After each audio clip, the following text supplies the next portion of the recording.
Assalamualaikum warahmatullahi wabarakatuh. Perkenalkan, nama saya Nazwa Khaila Rija dari semester 3C. Di sini saya akan mereview kembali materi hukum pidana lanjutan pada bab kelima yang disampaikan oleh Profesor Dr. Hajah Heni Nuraini SHMH dengan pendampingnya yaitu Dr. Muhammad Rendi Aridayandi SHMH. Alasan hapusnya kewenangan dan menjalankan pidana ITE 58. Yang pertama, alasan hapusnya kewenangan menuntut tidak adanya pengaduan pada delik aduan atau lah delik. Yang kedua, ne bis in idem pasal 76 KUHP. Yang ketiga, matinya terdakwa pada pasal 11 KUHP. Yang keempat, daluarsa pada pasal 78 KUHP. Yang kelima, penyelesaian di luar. Sedangkan dalam buku 3 tidak dikenal adanya delik aduan, macam-macam delik aduan. Yang pertama, delik aduan mutlak atau absolut, suatu delik tindak pidana yang karena sifatnya sendiri dari kejahatan, maka hanya dengan pengaduan lah baru dapat dituntut. Yang kedua, delik aduan relatif, delik aduan yang tidak bergantung pada sifat kejahatan, melainkan pada hubungan antara si pelaku dengan kejahatan itu atau pembantunya dengan orang yang dikenai kejahatan itu.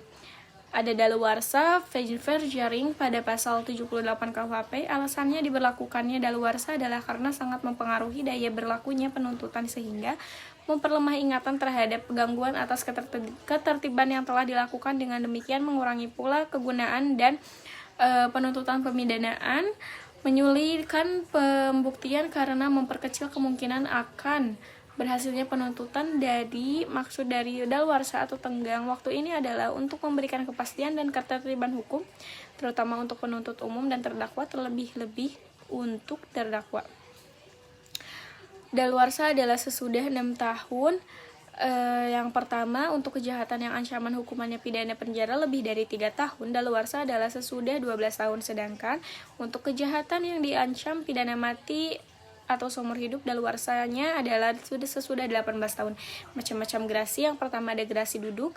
Seseorang yang mengajukan permohonan gerasi berada di luar penjara atau tidak melaksanakan hukuman. Yang kedua, ada gerasi jalan. Seseorang yang mengajukan gerasi sambil tetap melaksanakan hukum di penjara atau menjalani pidana.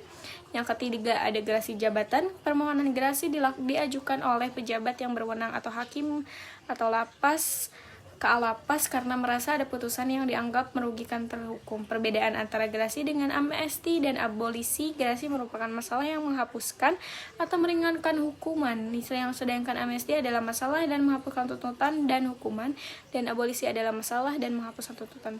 Mungkin cukup sekian dari saya. Wassalamualaikum warahmatullahi wabarakatuh.